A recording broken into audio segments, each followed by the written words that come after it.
عارفة انك حاسس ان انت فاشل في الحياة او في المهارة اللي انت بدأت فيها بقالك فترة، لان انت بتقارن نفسك باشخاص بادئين في المهارة دي بقالهم سنة وسنتين وتلاتة وعشرة.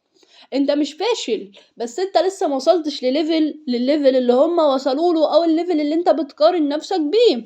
حاجة كويسة ان انت تقارن نفسك باشخاص بيشتغلوا نفس المهارة او بيشتغلوا نفس العمل اللي انت بتعمله، لكن مش حاجة كويسة ان انت تقارن نفسك بيهم وتحبط نفسك. حاجة كويسة لما تتعلم منهم وتطور نفسك في المجال وتقلدهم كمان فيه عشان تطور نفسك وتكبر في مجالك زيهم.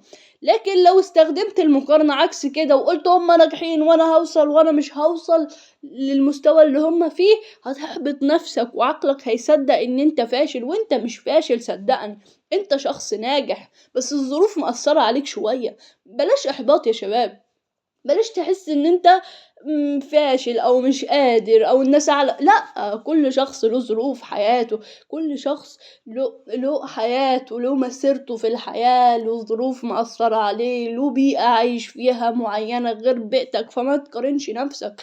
انت مش فاشل، بس انت لسه موصلتش للليفل اللي هم وصلوا له.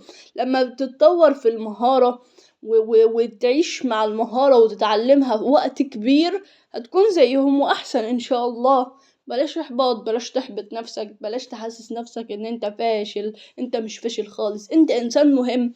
أي عمل بتهم بيه عشان تعمله بنية صالحة ربنا بيجازيك عليه. فتفائلوا يا شباب، تفائلوا واشتغلوا قدر المستطاع. ما تقارنوش نفسكوا بأشخاص إلا لو المقارنة دي هتعود عليكم بالخير. يعني أنا مثلا أنا شغال في كذا، أروح أقارن نفسي بشخص ما أحبطش نفسي، لأ، أقول هو إزاي بيشتغل ده، هو إزاي يتعلم ده، وأتعلم منه وأطور نفسي، مش أحبط نفسي. نفسكوا أمانة يا شباب، بلاش تحبطوها وبلاش تشتموها.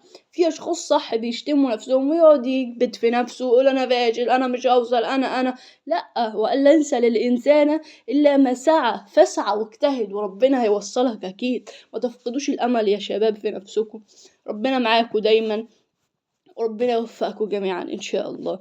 السلام عليكم.